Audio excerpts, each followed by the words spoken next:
Are you looking out for those little trends that could add multi-million dollars to your business? Today's guest saw a spark of an idea inside the forum his business was running. Next thing, he's setting up offices in San Fran, Berlin, and a few other far-flung places, and solving an age-old marketing problem. Check this out. Welcome to the Small Business Big Marketing Show, where successful small business owners share their secrets to take your marketing to the next level. Now here's your host, Tim Reid. Welcome back, listeners, to another episode of Australia's #1 marketing show. I am your host, Timbo Reid. But you, so much more importantly, are a motivated small business owner ready to crank out some great marketing. And that is why you're here, and that's why I'm here, and that's why this show is brought to you by the very good guys at 99Designs and Net Registry. Now, very big show. I know, say it every week, but I have got a big show for you today. I am going deep down, a big deep dive with the CEO, Patrick Llewellyn of 99Designs, and he takes us behind the scenes of what has become an incredible business success. I got a listener question about how to access podcasts. I like that question. Exciting news from deep inside the forum. I get a wonderful present from a guest, and that made my day. Got an inspirational marketing quote. It's very short and sweet. And a big shout out to American Airlines, who did something very special for my son and his mates today, who were trapped at LAX. Now, how's your week been? Good? Bad? Indifferent? Had a win? Little win? Big win? Don't know. We can't talk back, can we? Well, you could leave a comment in the show notes, but I have had an interesting week. I've been back now for about 2.5 weeks where I've just been at home. No travel, and I've had a really busy year of travel and speaking. And I feel as though this week I've just hit the ground with a thud. And not the greatest thud in the world. It's kind of like looking around going, what do I do? Not that I have nothing to do, but it was just like a feeling of it's been such a busy year, and then the brakes have been slammed on and I'm back home and working on the business. And I don't know, just a funny feeling. Don't know whether you've ever had a feeling like that, but it's requiring a little bit of readjustment. And that is why I have embarked on a wellness program. I've been pretty healthy this year, although I lost a lot of weight early this year, and I lost 30 kilograms, stacked 10 back on. Of recent times, just through travel. So really focusing on getting healthy again, and in fact about to do a bike ride, about to do a 500-kilometre bike ride next weekend with my beautiful daughter. We're doing the Great Vic bike ride. So I'm not sure what I'm going to do from a podcast point of view, whether I report in from there. I'll certainly pre-record a show before I head off, because we will be out in the wilderness, but I will see how we go in terms of what marketing magic I see along the way. The back roads, the country roads, the backcountry roads of Victoria. I'm not sure whether there'll be too much marketing magic, but who knows? I might meet a really cool little shopkeeper in a tiny little Victorian town. That'd be kind of cool. But yeah, that's been my week. Love to hear how your week's been. We talk about our weeks in the forum a lot, so feel free to head over there, crankmymarketing.com. Now, I got this wonderful note from a listener, and that listener's name is Scott Brown, a.k.a. the Camp Guy. Don't know how to take that, Scotty. I'm assuming it's a kind of tent thing, but who knows? The Camp Guy, huh? But he very kindly sent me this really cool set of, well, they're not just pliers, they're like 101 tools in one. He sent me this lovely note. He says, "Hey, Timbo, this is just a little gift to say thanks so much for the podcast and your work with KPI. I do a bit of coaching with the Key People of Influence program, Key Person of Influence program. Why the tool? Everything you speak of is tactical. It's worth every dime, and I consider your input crucial." Boom, boom. To my business success. I'm sure tool fits in somewhere. Just can't place it. Scotty, you're on fire. Seriously, though, inspirational, generous, actionable, knowledgeable. Couldn't have come this far without you. Thanks heaps, Scott Brown, the camp guy. Good on you, Scotty. I really appreciate that, mate. And if you had a web address, you have. campertrailer.com.au. Love your work, Scotty. Now, team, I have got a little tip for you, a little marketing tip. How's this for some stats? Number one, tablets and smartphones far outweigh sales of desktops and laptops. Stat number two, 60% of internet access is made on mobile devices. The smaller screen impacts how much information we see, okay? Starting to get a picture that, is your website mobile friendly? Another stat, all other things being equal, Google will rank a mobile-friendly site above one that isn't. Those stats have come from the wonderful website Marketing Sherpa. Why do I tell you that? Because I hope, being a motivated business owner and a listener of this show, that your website is mobile-friendly, is responsive, can be viewed on a small screen. Please, if it can't, change things now. And if you want to change things simply and easily, head over to Net Registry. They get your online marketing sorted, and one of the things they can do is get you a mobile-friendly, responsive website that is easily viewable on the smaller screens. netregistry.com.au, and tell them Timbo sent you. Okay, so a big shout out to a not so small business. American Airlines, thank you. Well, sort of thank you. They stuffed us up and then they turned it all around and made it really good. So, my son went off to the Bahamas yesterday with 3 mates. He's turned 18. He's heading over after a wonderful 12 years at school to celebrate.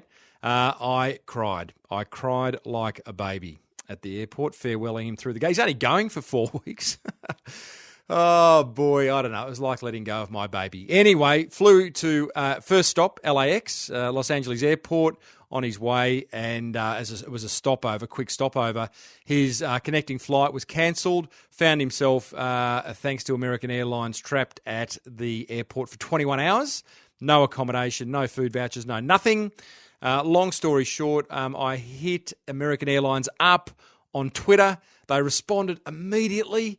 I sent Jack over. They suggested Jack go over to the service counter. He did with his mates. They got put up for 12 hours at a 5-star Western hotel. Shuttle bus taken there. Meal voucher, $24 meal voucher. He got his sleep, he got his shower, probably flogged the shampoo and the conditioner from the bathroom. Hope you did, Jack. Forgot to remind you to do that. And look, great outcome. Yeah, their flight was cancelled and that was a bit of a stuff up, but American Airlines made good by putting them up in a wonderful hotel and giving the boys a bit of a rest. So wonderful use of Twitter and wonderful responsiveness by American Airlines. Thanks, guys. Now, as you know, I would normally do a 99Designs little promo, but this entire interview that I'm about to share with you shortly is with the CEO of 99Designs, and it ain't no promo. You are going to go behind the scenes of an amazing business success story that started in Melbourne and is now well and truly global. But I will remind you to head over to 99designs.com/SBBM for an exclusive listener offer. 99Designs, you get anything designed in 7 days, team. 100% money back guarantee. And, you know, I'm talking anything, any marketing touch point you think you need designed, 99Designs can do it. 99designs.com/SBBM. Okay, so I've got a very quick question from listener Brett Johnson. He says, hey, Timbo, I'm new to your podcast. I'm new to podcasts, actually. Oh, well, where you been, Brett? I would like to listen to your podcast in my car, which has a USB iPod jack that lets me plug audio files on my car. Let me play audio files on my car stereo. I don't have an iPhone or iPod. Hey, have you just come down the last shower, Brett? Don't have an iPhone or an iPod. Oh, well, I suppose not everyone does. So I thought to save the podcasts to a USB stick, but I couldn't work out how to do that. It seems I can only stream them live or play them on Stitcher or iTunes. Is that right? No, well, Brett, you can right-click on the media player on any episode of my show over at smallbusinessbigmarketing.com and save it to your desktop and subsequently your memory stick, which you can plug into your car. Other ways of accessing podcasts, though, for those who might have an iPhone or you don't even need an iPhone, just a smartphone. Obviously, iTunes is good. The podcast app from Apple is good. Stitcher is an app that you're going to see if you've just bought a new car this year. It'll be on your car communications dashboard. That's a good place to access podcasts. That's the second biggest podcast directory in the world behind iTunes. I listen to all my podcasts using a wonderful app called Downcast. Can't remember whether it was free or cheap. If it wasn't free, it was a few bucks. And it's just got a lot of functionality that lets you play audio fast, slow. It's great for bookmarking. You see all the show notes. It's just got a lot of functionality that allows you to get best use of podcasts. There's lots of podcast apps out there. Downcast is my one of choice at the moment. I'd love to hear what yours is. Head over to the show notes at smallbusinessbigmarketing.com, episode 214. Very quick forum update. I'm running a free webinar for all forum members in December, early December, speaking from stage. All your questions you have about speaking from stage will be answered by me live on a webinar with past guest and international speaker Amanda Stevens. So really looking forward to that. And I want to welcome all the new forum members that have joined over the last few weeks, of which there have been many. Well, really looking forward to seeing you active inside there. If you want to join team, head over to crankmymarketing.com. Righto, let's get stuck in to today's interview. It is Patrick Llewellyn. He is the current CEO of 99Designs, a wonderful, wonderful business that has been going for a few years now, started in Melbourne, Australia. Patrick, switched on guy, big time. In 2009, after a decade of advising Australian technology and media companies, he started at 99Designs and he moved to the US to open the San Francisco office a year later, actually, and was shortly thereafter appointed CEO, Chief Everything Officer, as I call that title. He's raised $35 million in a first-round capital investment raising for 99Designs. He's opened up offices in Berlin, across Europe, Latin America, and he's grown the business from a handful of staff to 106 in San Francisco, Melbourne, Berlin, Paris, and Rio de Janeiro. How's that? So it's a great story, this one. You know, as of October 2014, how's this for some stats, guys? 99Designs hosted more than 340,000 graphic design contests and paid out more than $85 million to its community of 905,000 designers around the world. This chat I have with Patrick, it is a wonderful insight into business growth, and you're going to learn a lot of lessons from Patrick on that. We talk about design fundamentals and design trends that are happening right now and how they impact your small business. And we talk about how to not be daunted by anything. So I started off by asking Patrick about where he lives and works. You live in a live and work in a very interesting part of the world. Palo Alto is down the road. Silicon Valley is on your doorstep. Mm-hmm. What's it like? It's busy. It's really, really busy. No, it's a really exciting place to be. Is it like, I don't know, I have a particular vision of it. It's just full of energy and ideas and just, you know, people not sleeping, and it's just like a 24/7 incubator. Yeah, it is a little bit. I mean, definitely the awareness of the startup scene and how engaged people are is incredible. That certainly took me back at the beginning when I first started hiring people here, and I was, hiring people for fairly, rudimentary support roles, and I was surprised at the questions that these folks were asking me because, people are here to work in the industry and they're engaged and they're reading TechCrunch and they kind of, they know enough to be dangerous. I think, my description of it is think Ballarat 1850 or, Bendigo or, this is a gold mining town, and everyone there's a lot of people who are attracted to it because of that, and it's not just to make their fortune, but there's plenty of people who are chasing their fortune. But it's also that kind of excitement of what comes with that kind of boom, and it is like a rush, and so that propels energy. It's, I think it's one of the world's most exciting markets to be in, but it's also one of the most competitive. And so that's the other thing that kind of, I think as an Aussie, you move across here and that really does slap you in the face that, yeah, people are running hard. There's plenty of smart people out there. There's a lot of people with money out there, and they're all trying to make it big. And so you kind of get that sense of, the world is a very competitive place. So is the 80-20 rule applying, where there's a handful of people who are nailing it, who are hugely successful with their ideas and are really kind of forging ahead, and then there's just that other 80% that are really go and get a job back home? Or I'm guessing that's not the case. Or is there a kind of the way the world's going is like we're seeing this wonderful kind of even the small guys can succeed? Yeah, I mean, we're definitely seeing the small guys succeed, but I also think we're seeing the big guys get so big that they suck up the small guys. So it's not like go home, get a job. It's like stay here and work for one of the big guys who have made it, right? So if you're not successful yourself in getting your idea up, there's somewhere else that you can make an impact, working with someone who is making it and probably making it big, and you kind of think of just the teams of people that the Googles and Facebooks, et cetera, are sucking up. And, they kind of announce a new acquisition. It feels like almost every other day, or Yahoo. And it's really about getting their hands on people who can help them build what they want to do to satisfy their clients. For someone listening, I've got such a mix of listeners from, bricks and mortar business owners to the kind of more tech savvy. Is it a place you would go if you like a place you really need to be in order to stay on the cutting edge? You're seeing stuff there that you're just not going to see elsewhere in the world. I don't know if you are. I mean, I'm a big believer in staying home if you've got a network at home, and you can and you can build it. I mean, I think one of the beauties, in particular, I'm very passionate about Australia and what we can achieve as a nation. And I think one of the things that's great about being an Aussie entrepreneur is that you generally are, especially if you're an online entrepreneur, you're thinking globally from the get-go.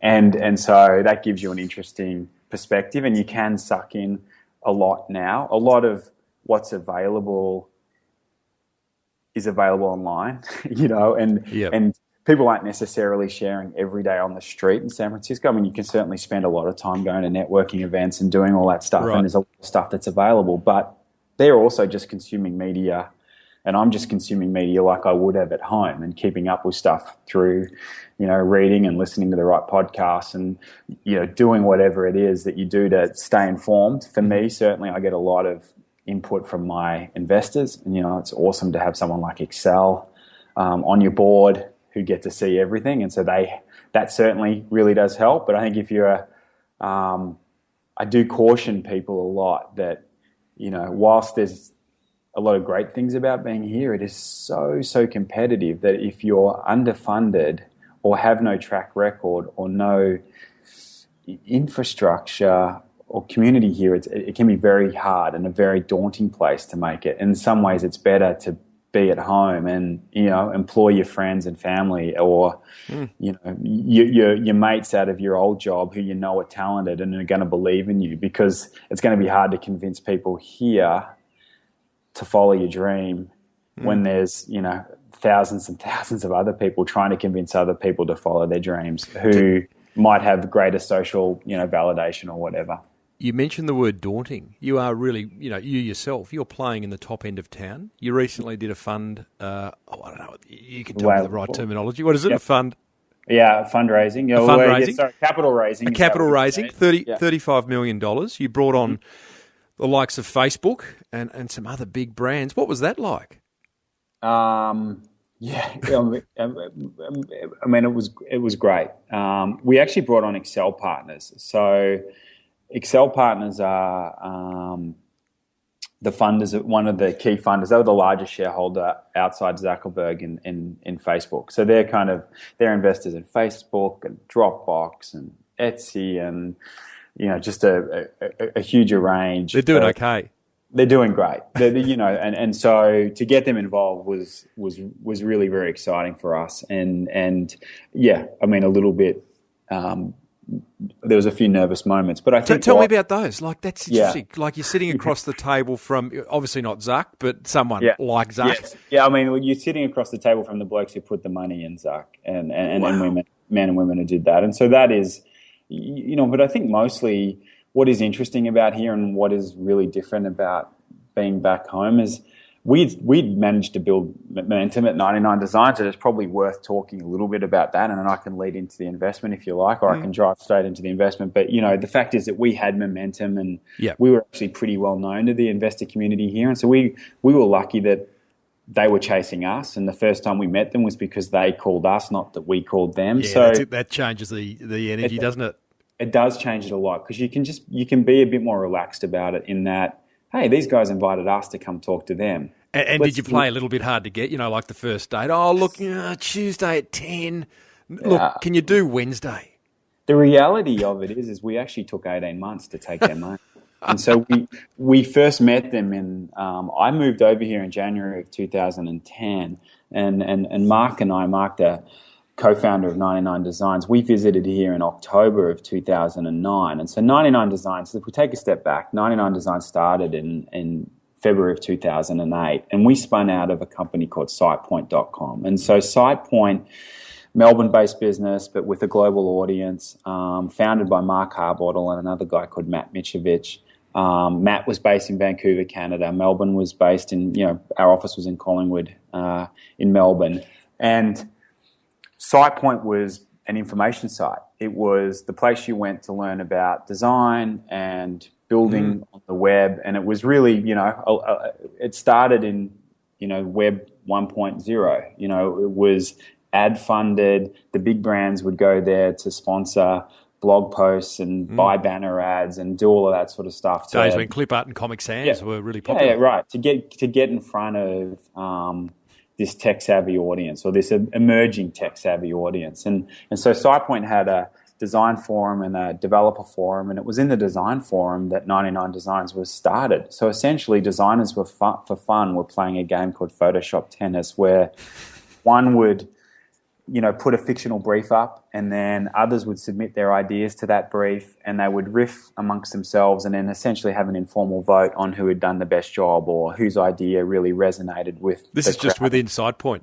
Just within SitePoint and just within the forum. Love it. And then one day, one of the designers was like, "Hey, I've got a website client who wants a logo. I don't like doing logos. You guys seem to love doing them for fun. How about you submit the logo to my brief? And if I pick one of you, I'll pay you." And the designers are like, "Yeah, we're doing it for money. We're doing it for fun. We'll do it for money." And so, luckily for us, that was successful, and he did pick a winner, and then other designers started using it as a way of sourcing work from each other, and then the developers learnt about what was going on in the design forum, and so they started posting work into this forum, and then before you knew it, the forum was very messy, and Mark and the team looked at that and were like, maybe there's something here. And so I love that. Literally the first iteration of our business model was just to charge people to list in a forum. And really it was kind of like, maybe that'll kill it, and it didn't. And actually the next iteration was actually just to charge more to list in the forum. And then all of a sudden you've actually got a revenue stream, and you're getting real feedback from real customers who are saying, hey, well, if you're going to charge us money to list in this forum, we need to be, we need certain tools from you. We need a place to upload our brief. We need a mechanism to pay each other. We need a way in which we can transfer copyright and do all the sorts of things that you find on 99Designs today. And so that was kind of our beginning point. So 99Designs was spun out of SitePoint in February of 2008 with two developers. Lachlan Donald is our CTO today, and Paul Ainsley is one of our senior developers. So it's pretty great to still have those guys on board. And we can basically, the focus of the business, and for the first 3 years, we didn't raise any outside capital. We just continued to grow through cash flow. And really our focus was on building the best platform we could and, providing a good level of customer service. And we relied, 100% on word of mouth to grow the business. So you'd lifted the idea out of the forum, given it its own domain. and built the marketplace technology around it. So and it's so funny, Pat, listening, this is 2008. It's not that long ago. It's like 6-7 years ago. And, it feels like a lifetime. But back then, the idea, and I don't think you don't refer to it as crowdsourcing ideas, but back then it kind of was, wasn't it? It was one of the first iterations of the idea of going, hey, world, give us your ideas, and here's a brief. Give us your ideas. Exactly. And we, there's no doubt that we played a role in pioneering that model. And one of the things that's been fun about being in the Valley and having Excel on board is, they're regularly flicking me, the 99 designs of another category. And that's pretty fun. And even there's an Aussie company called Kaggle, who Anthony is a very successful entrepreneur, and he raised $15 million. And he said to me, "Hey mate, when we went out to raise money, we said we were the 99 designs of data." And it's a great way of pitching it's like in Hollywood where they go, it's this film meets this film, or imagine this and this, and exactly. So it's kind of fun to be known as, to be part of something that is seen as a category leader. And I think generally the model, we've continued to evolve the model, but it's very core. Design contests still play a really important part. Small business owners are rocking up and submitting their ideas, and our designers submitting their briefs. Our designers are submitting their ideas, and they're collaborating across the world. And our community's just gotten bigger and bigger. The contest thing, Patrick, can we just touch on that? So 99 Designs, as one of the first platforms to go, will run contests. You don't have to submit a proposal. It's going to be a contest, and we're going to have designers from all around the world offer up their finished designs in low res. Yes, exactly. So it's almost like a pitch, so it's low res, it's a work in progress. And then, we have a final round where the designers actually work on submitting all of the file formats that you need. But yes, it's kind of like, it's pitching on steroids. When I talk about it from stage, the idea of, because part of my keynote, I talk about the idea of a virtual marketing team. And on your virtual marketing team, one of the people you need is a designer. I then talk about 99 Designs and the fact that it's a contest. And you even now, and there's obviously still plenty of work to be done, you hear the room. Something changes in the room when I explain, this is a contest. Because what people are being faced with at the moment, business owners are being faced with, is they do get a designer. And I know there's going to be designers out there who are already cracking the shits with me about what I'm about to say. We'll touch on that in a minute.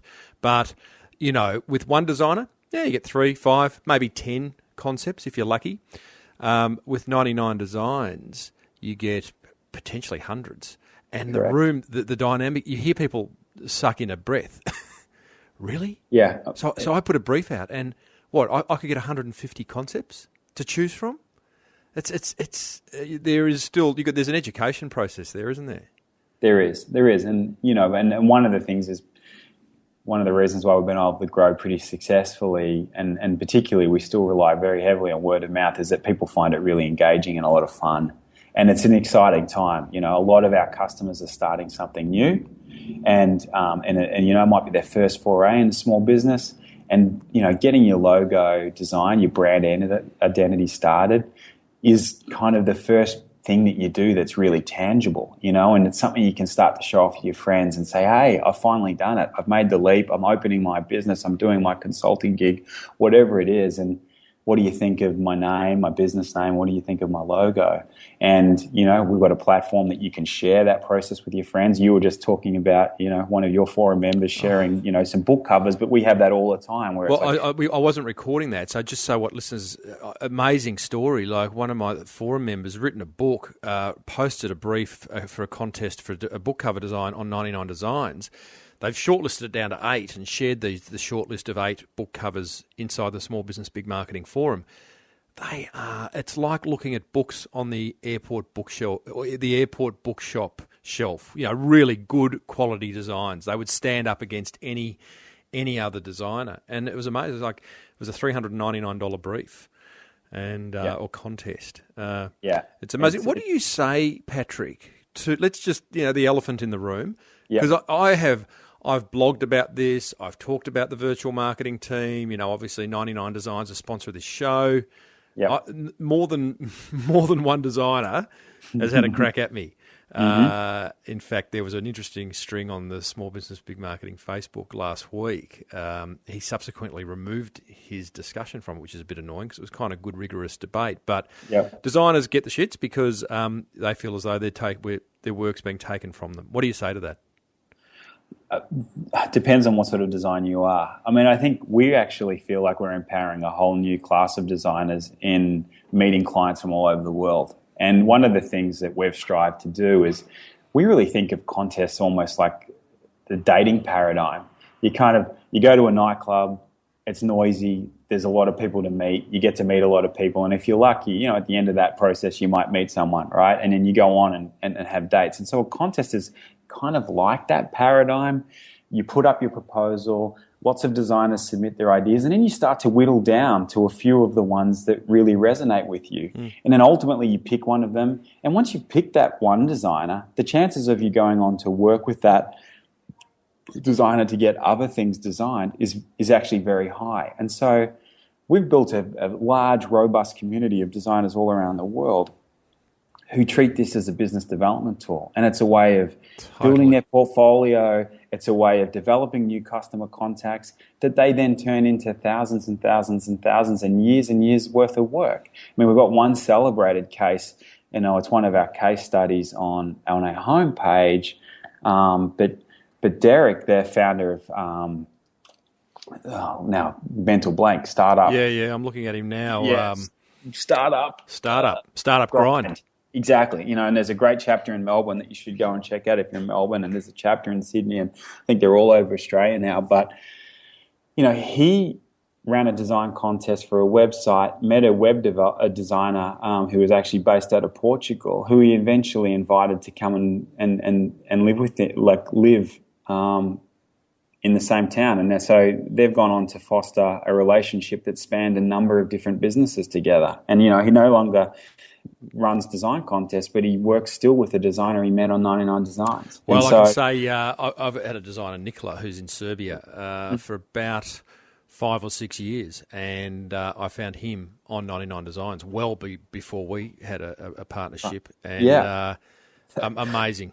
That's my case in point. And so, you know, what we've been striving to do as a business is build out our platform so that we can continue to foster those ongoing relationships. So, we've built over the last couple of years our one-to-one projects tool, and we're adding functionality to that all the time so that, you know, you can seamlessly go from working, you know, meeting a designer in a contest and getting one thing done to asking that designer to do a bunch of other work for you, but you can continue to enjoy, you know, our workflows, our copyright agreements, you know, our payment gateways, all of those things. And it just makes life easier for the customer who's getting the work done and for the designer to continue to work. And for us, it's all about continuing to facilitate what we think is a really important aspect of our business, which is developing those relationships and, you know, helping ultimately we're here to help entrepreneurs get what they need to make their business successful and, you know, help designers create the career that they dreamed of. And, you know, we really are empowering, you know, this self-starter, entrepreneurial spirit, freelancer community that's, you know, burgeoning all over the world. And the beauty of the globe is your point. Like, you've got a great designer in Serbia, that works, and online works. And, you know, one of the magics of a design contest is that you can go to bed and wake up in the morning and there'll be lots more submissions in your inbox. You know, it's because by tapping into the creativity of the global economy, you know, the world's awake 24 hours a day. Totally. Now, I want to talk about growth, and I want our listeners to learn. You've grown significantly. I'm looking at the numbers that you share on the homepage of 99 Designs. Open contests, 2,500 at the moment. Contests to date, nearly 350,000. Payouts to date, $87.5 million US. I mean, this is some significant growth in the last 6 years. Let's talk marketing. I love the fact that 99 Designs have seen us podcasters as a great channel to market, but How have you gone about marketing the 99 Designs Business Beyond Us podcasters to get that kind of growth?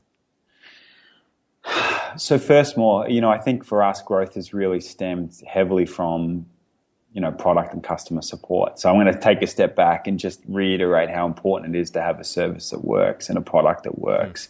And we continue to invest in that. And and still that is the lion's share of our growth today is coming from customers who have heard about it from a friend, because we've delivered them a good outcome. Great. Can I just add to that? Because 8 out of 10 small business owners, Patrick, that I speak to say, when I say, what's the best marketing that you do? Oh, word of mouth.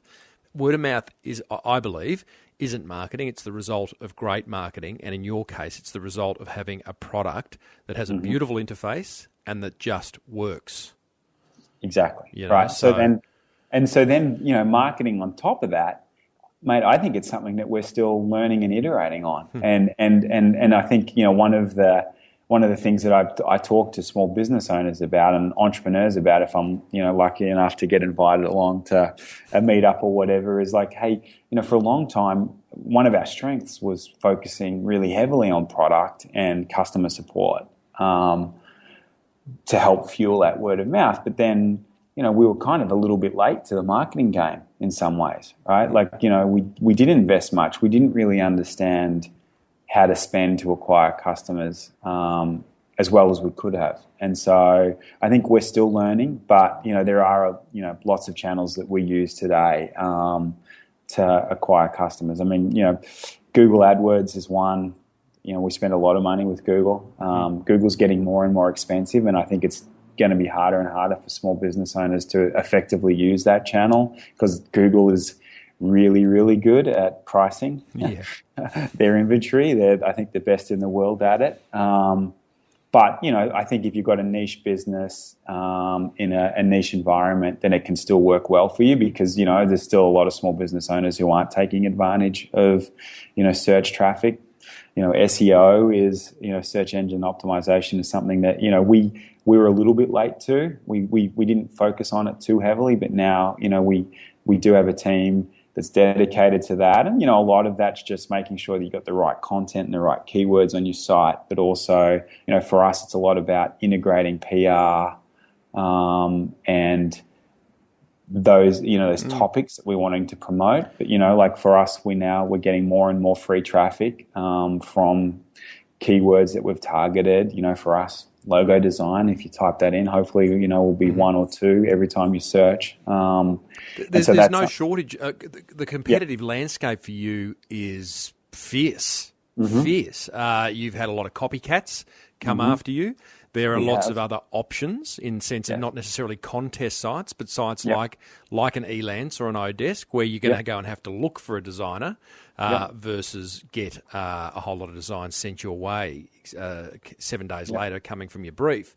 What's your biggest threat and what are you doing about it? Threats come from everywhere. I mean, I think, I'm less concerned about people who copy us and I'm more concerned about people who are coming up with new ways to solve the same problem. And so I feel really good that 99 Designs, if you want to get design online from a graphic designer, then we're the best in the world at that and you shouldn't be considering any other solution. And I know that people still use Elance and Odesk and, tons of other platforms out there. And it's our job to continue to show people why we're a better solution. And, I think there's, we've got lots of evidence to suggest that we are.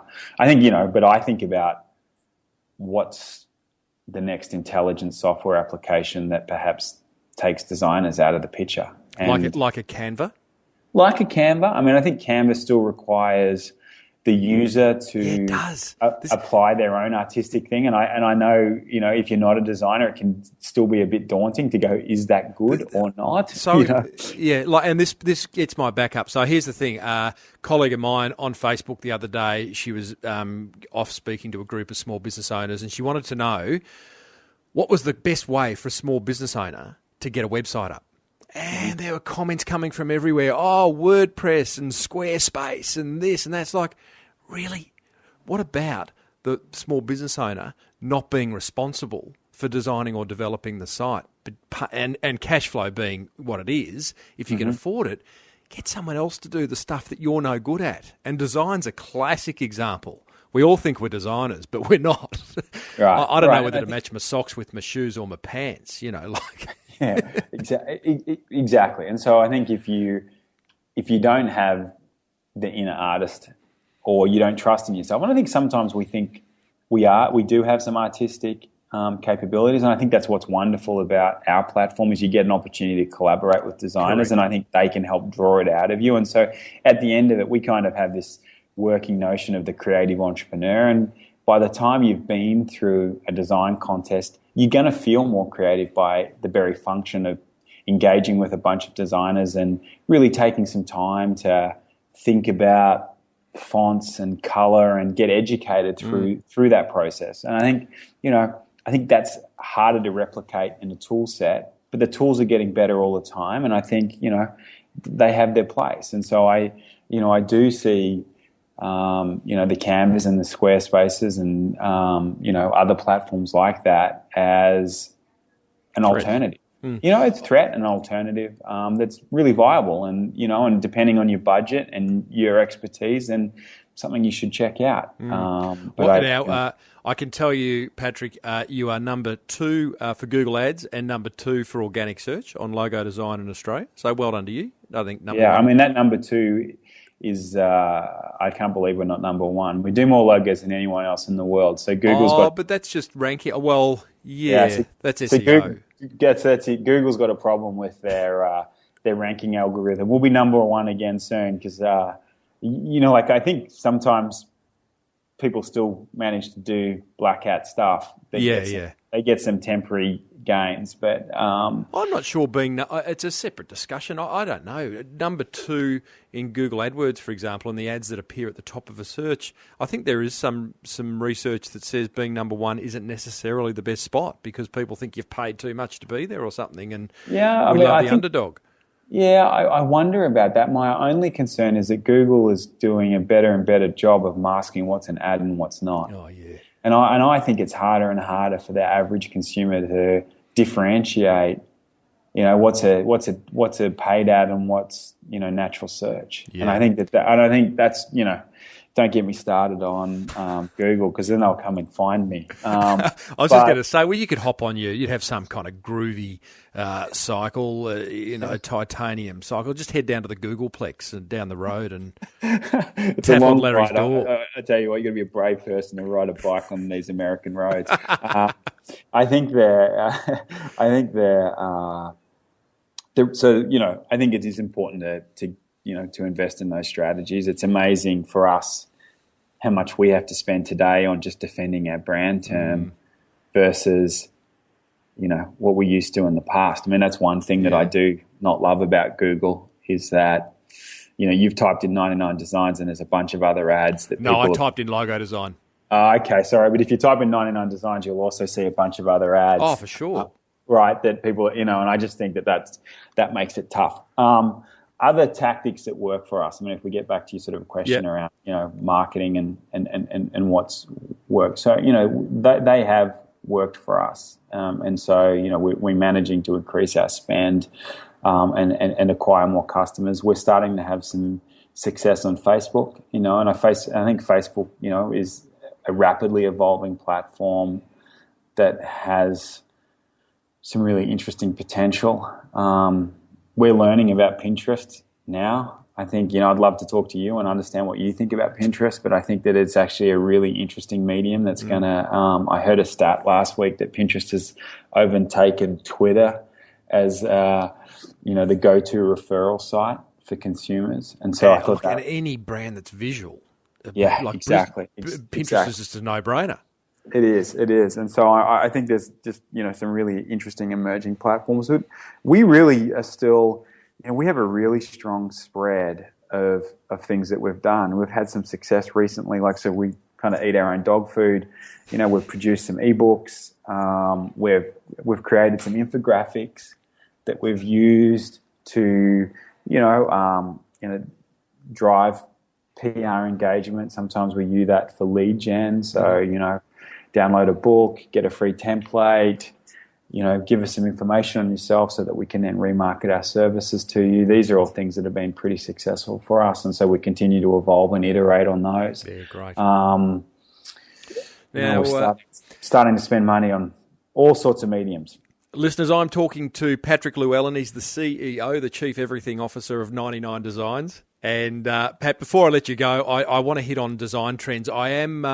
We are going to be joined inside the Small Business Big Marketing Forum in a few weeks' time by your head designer to talk specifically about how to get your design brief right and, the do's and don'ts of great branding and logo design, etc. So we won't go that deep, but you're around design all day, every day.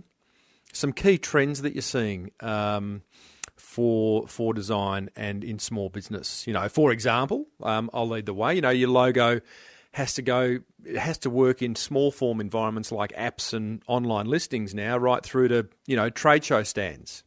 Yeah, exactly. What else are you seeing? I think we're seeing a simplification of design. I think Apple's led the charge, and us all finding clean design more appealing. I kind of call it the Appleization of the world. I think, and so I do think that is a trend. It's kind of, they call it, we call it flat design, but you're seeing less drop shade, 3D, drop shadows, yeah, or drop shadows, etc. We're seeing a whole lot of less of that today, and we are seeing a push towards flatter design. I think that you're talking about the logo being able to work in all formats, but in particular, when you think about web design now, people are thinking about responsive design from the get-go, and so we're seeing a lot of people start with thinking about design for the small form environment, like the mobile app, and using that as a way of thinking about what's really critical that I need to get across to a customer if I've got a limited amount of space, and then applying those concepts as you continue to design for larger format. I think that's an increasing trend and something that we apply in the business as well here. Other trends. I love the Appleization of the world. Hello to all you PC users. But there is, it's classic. We can sometimes get caught. I'll give you an example. Yeah. Aweber, the email auto-responding software that many of us use, or MailChimp or any of those, they give you the option of these really fancy newsletter-based templates for your e-newsletter. Yeah, like we all can't wait to get another e-newsletter. And as the creator of those e-newsletters, people go in and probably sit back having created one because they're drag and drop, very easy to do. And you look, wow, that looks really, really good. And it might look, and to the user who's created it, they think, job well done. But as the recipient, it's just a confusing mishmash of information that I probably don't really need. So stripping stuff back is, I see this in design. It's a marketing 101, like remove things until it stops making sense, Yeah, exactly. And really think about calls to action and what you're trying to drive totally from everything that you're displaying. And so, and that's one of the real benefits of getting a professional to help you, be it a marketing professional is helping you think about call to actions and copy and, basic conversion tactics, to a design expert who's like, cool, this use of color, this use of font, but how can we get across this message with, the least amount of words, keep it really clean and simple. And so, we see a lot of, for that example, like banner ads and email newsletters and things like that designed on our platform because people want a designer to help them think it through. Yeah. Because it is hard. But, the tools are great. And, I think MailChimp's a classic example of, they were a relatively late entrant to, do-it-yourself email. And, they're a massive business today. Massive. And a lot of that is because they've always had a really nice design aesthetic. And they value design and creativity, and, I think it shows. Yeah, that is a great example, because I think many small businesses underplay design. They think, it's a bit fluffy, What? I need a beautiful logo across all my touch points. Come on, Timbo, talk about something serious I can hear that some of them say. But go to MailChimp, or go to 99Designs even, but go to MailChimp and see how beautiful design can have such an impact in building emotion, in building trust, in building... You go there, familiarity, and it's like, therefore, that removes barriers to actually doing business with them. And you actually enjoy it. And not just design, their copywriting is actually pretty funny too. Yeah, they're actually doing a great job. We aspire to be as good as MailChimp one day. I think, they're certainly one of the companies that I admire and who have done a terrific job. I think, when I think about small business owned, my mum's a chiropractor and health practitioner based in Aireys Inlet. And, nice. And I just think how she's had to evolve.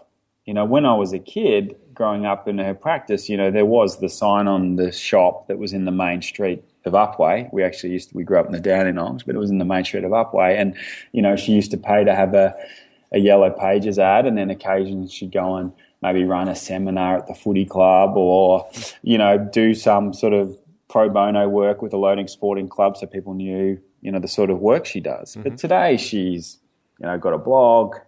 She was at my place 2 weeks ago preparing to go and speak at a seminar. She was thinking, she got banners designed. For her, marketing has changed significantly. I hope she gets a design discount. Yeah, she does. Much to her son's shot. Yeah, exactly. She doesn't always use this, mate. So I've still got to. Oh, really? Yeah, well, because she, one of the interesting things for her is that, and this is a classic example. She's met a designer locally who she likes. Cool. She can meet in person, have a coffee, So I still don't, I think it's really valid. I don't mind how you meet a designer and how you engage with the designer. I just think it's really great if you do. Correct. And I think, I think one of our things is not everyone knows where to go to find a designer. You might not be located where there's a bunch of them. If you don't know, then we're awesome. If you do know and you're happy with what you're getting, then continue with that relationship wherever it may be. Yeah. But she did get a logo design and a bunch of stuff done with us. But I just think about, for her, how much business has changed over 15 years. You don't have to think about. She didn't even have a logo. In the past, it was really just Yellow Pages ad, and then maybe the sign writer put something and, there was a with comp slips and some other stuff. But, it was less important then than it is today when you're thinking about, well, how do I, if I'm buying some Google ads, how do I want that to be represented? And if someone's clicking on my website, what do I want them to think when they go to that? And how do I compare to the other health practitioners in my local area? And so, the world's becoming more competitive, and the form factors in which people search, they're, in the US, and I don't know if we have the equivalent in Australia yet, but, they're looking on Yelp, they're Googling you. There's kind of like, there's so many different ways in which, you're getting found. Correct. There'll be an app. There'll be a thing called an Apple Watch come out very soon too. So how does a logo look on that? It's just scary. What we've got to think about. Hey, Patrick, going to let you go. 3 very quick questions. 1, you're in the heart of Silicon Valley, on your doorstep. The tech world's at your feet. What's your favourite app? Great question. I mean, it's really hard. Like my answers are really boring. Go for it. For me, because I live over here and my family is mostly in Australia, I get a lot of value out of the Facebook app. I've got to tell you, just it'll because take off that app. Yeah, it's a little bit popular. What's your favourite gadget? Good question. It's probably my iPhone. I'm pretty boring, mate. That's all right. What's your favourite source of info? Let's call it tech info. Is there an online magazine, an offline magazine? Where do you get all your info from? I browse a range of them. I think the publications that I really like at the moment, like I'm a big fan of Pando Daily. I like Recode. I still check out TechCrunch. Beauty. And then I'm getting a lot of my stuff. You see information via Twitter. You're kind of reading via that. You're seeing stuff trend on Facebook. Small business, big marketing show. Exactly. There's lots and lots of different sources. Love it. Hey, Patrick Llewellyn, thank you so much for sharing some pretty amazing insights and taking us behind the scenes of 99 Designs. Yeah, thanks a lot, Tim. What about that team? I hope you enjoyed that. I love talking to Pat. He's a smart guy, switched on guy. He's got that just a really high energy feeling that you know he's just doing good things around that 99Designs business, and there are good things to come. I'd like a share of it, I think. I'd like just a 10, 20% equity stake in it. Yeah, I should have asked him. Hey, I learned a lot from that, and these here are my top 3 learnings from that. Thanks to 99Designs and the good folks at Net Registry. Number 1, look for things in your business that are getting traction and then turn them into offers, whether they be products or services. So, 99Designs came out of something that they saw happening inside the forum. So look for things, trends that are happening in your business, and see whether you can turn them into a paid business offering. Insight number 2, review the importance you place on design, guys. How much do you care about the design of your business, of your brand? Your logo, your stationery, your PowerPoint slides, your brochure, your banners, your signage, your car wraps, your everything. Do you care? Raise it. Even if you do care, raise it a few bars and turn it on its head, because great design has such a positive impact on a business. Number 3, don't be daunted by anything or anyone. I loved Pat's capital raising story, and hey, don't be daunted. You're good at what you do, believe in yourself, and move forward confidently. Hope you enjoyed that interview with Patrick Llewellyn, CEO of 99Designs. Motivational quote of the week. I need some kind of jingle or drum roll or something for this. I'm enjoying sharing these and getting really good feedback. Here is this week's motivational quote of the week. Are you ready? Ask. That's it. Seriously. I had another one, but listening back to Patrick's interview, ask. And, you just don't know what people are going to say. Too often we think that, we want to ask someone something, but the answer is going to be no, so we don't ask them. So just ask. That's the motivational marketing quote of the week, and it reminds me of an interview way back with Steve Sims from Bluefish, which was all about, hey, if you don't ask, you don't get. I'll put a link to that in the show notes. That was a great interview. Anyway, my other quote I'll share with you next week. It is from Bill Gates, but you'll have to wait for that one. Righto, team, that almost brings us to the end. I am interviewing Michelle Bridges this week, so that interview will be coming up, personal trainer to the stars. I interviewed a guy this week, Steve Huey. He has a business called iflyflat.com.au, and he flies flat. He shows you how to make best use of all those points that you're earning. Had a great chat with this fellow, Paul Greenberg from National Online Retailers Association, about the future of bricks and mortar retail. That is a challenging interview. Look forward to sharing that with you, plus plenty more fireside chats coming up. You want to see me each day? Well, maybe you don't. Hear from me each day? Head over to the forum, smallbusinessbigmarketing.com. In fact, the easiest way, crankmymarketing.com. I'll see you in there to answer your marketing questions. Thank you, 99Designs, for sponsoring this show. Thank you to Net Registry for sponsoring this show. I love yous both. And I reckon that's about it. Have a wonderful week, team. May your marketing be the best marketing. See you next time. You've been listening to the Small Business Big Marketing Show with Tim Reid. Want more marketing goodness? Then visit smallbusinessbigmarketing.com.